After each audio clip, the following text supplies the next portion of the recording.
que a gente não consegue saber quais são exatamente os planos de Deus, né? Assim, a gente não consegue ligar todos os pontos. Então, eu tinha a minha limitação, comecei a ler a Bíblia e eu comecei a ver que aqueles provérbios eram muito importantes. Eles faziam muito sentido para a nossa vida, né? São conselhos muito valiosos. E eu, imediatamente, quando eu comecei a ler provérbios, Douglas, eu achei isso tão profundo, que eu não conseguia passar do primeiro capítulo. Porque eu olhava para aquilo e falava, cara, eu já li trocentos milhões de livros de mentalidade, de sei lá o quê. E parece que esse capítulo já tem tudo que eu já li na minha vida. Eu relia. Cara, os inexperientes, os jovens, os sábios, o discernimento. Não sei o que. Eu falei, cara, eu não tô acreditando, tá tudo aqui, é tão profundo. Aí eu falei, quer saber? Eu vou me desafiar. Aí eu tenho uma coisa que eu faço na internet, que geralmente eu faço lives em dias consecutivos, de acordo com algum tema. E eu falei, vou lançar agora o Desafio Provérbios.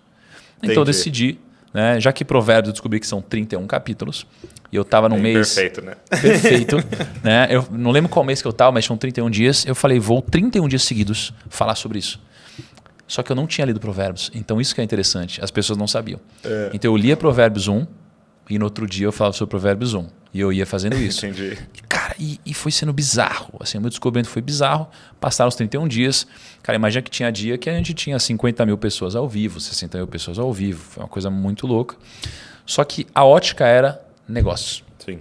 Encontrar os princípios, as estratégias ali. Exatamente. E fazem todo sentido. Aí eu comecei a descobrir que a Bíblia é um manual, né, sobre como você deve viver. Pelo menos no meu caso. E aí, desde então, nunca parei de ler Provérbios. Todos os dias eu lia Provérbios. Né? Então, outro mês, dia 1, eu lia Provérbios 1, dia 2, Provérbios 2, e assim por diante. Então, tá? virou uma disciplina sua. Virou. E aí, a fama me deu acesso a algumas coisas que eu não tinha antes. Por exemplo, acesso a pessoas. Tá? E o acesso, ele é, assim, é uma das coisas mais poderosas. E até depois, só indo para frente e voltando, cara, lendo um pouco da história de Moisés, poxa, uma das coisas que tornava Moisés um dos grandes líderes é que ele tinha uma coisa que os outros não tinham, o acesso. Então você vê que o acesso, ele é muito poderoso na nossa vida. E a fama me deu acesso.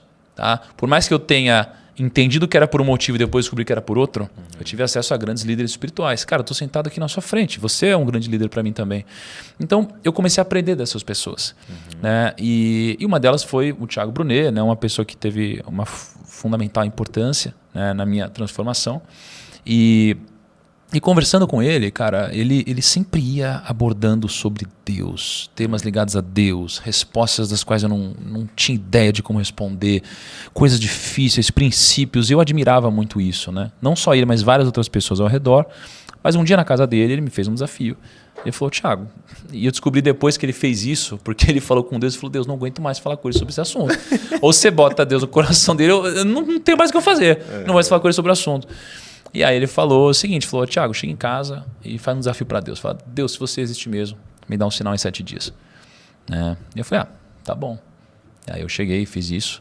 Né? E de fato foi aí que começou o meu contato oficial, digamos assim. Né? Foi quando eu comecei a ter experiências sobrenaturais, das quais eu tinha ciência que de fato eram sobrenaturais. Né? Eu pedi um sinal em 7 dias e veio no 8º, o que foi muito curioso. Né?